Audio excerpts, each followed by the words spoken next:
એક તરફ police commissioner અમદાવાદમાં લોકોને શાંતિ અને સુરક્ષા મળી રહે તેના દાવા કરી રહ્યા છે, ત્યારે કમિશનર ઓફિસ નજીકના જ વિસ્તારમાંથી પોલીસે રેડ કરી કૂટણખાનું ઝડપી પાડ્યું છે.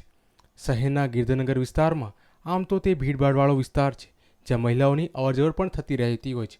તેવા વિસ્તારમાં આવેલ તુષાર રેસ્ટોરન્ટમાં છેલ્લા કેટલાક સમયથી કૂટણખાનું ચાલી રહ્યું હતું, પરંતુ પોલીસ જાણે અજાણ હોય તેમ લોકોની બિંદાસ અવરજવર રેસ્ટોરન્ટમાં ચાલતી હતી અને તેનો માલિક તેને ચલાવી રહ્યો હતો.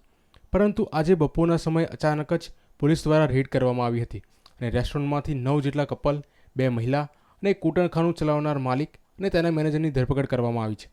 હોટલ માલિક એટલો તો શાતિર છે કે હોટલમાં ભોંયરું બનાવ્યું હતું અને તેની અંદર બધા ગોરખધંધા ચાલી રહ્યા હતા. જો કોઈ સામાન્ય નાગરિક હોટલમાં જાય તો તેને ધ્યાને પણ ના આવે એટલું અંદર ભોંયરું બનાવવામાં આવ્યું છે.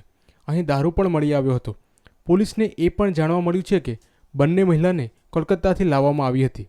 જો સ્થાનિકની વાત માનવામાં આવે તો આ હોટલમાં છેલ્લા કેટલાક સમયથી કૂટણખાનું ચાલી રહ્યું હતું અને સ્થાનિકને અનેક કનડગત પણ થતી હતી. અનેક પોલીસ અધિકારીઓ પણ અહીં આવતા રહેતા હોવાની વાત તેમણે જણાવી હતી. અહીં એક વાત ચોક્કસ સામે આવે છે કે આ કૂટણખાનું પોલીસની રહેમનજર હેઠળ ચાલી રહ્યું હતું. અહીં મહત્વનો સવાલ એ છે કે રેડ દરમિયાન દારૂ પકડવામાં આવ્યો હતો, તે દારૂ ક્યાંથી આવ્યો અને ગુજરાતમાં દારૂબંધી હોવા છતાં તુષાર રેસ્ટોરન્ટ સુધી કેવી રીતે પહોંચ્યો છે, પરંતુ પોલીસ એ દિશામાં તપાસ જ નથી કરી રહી.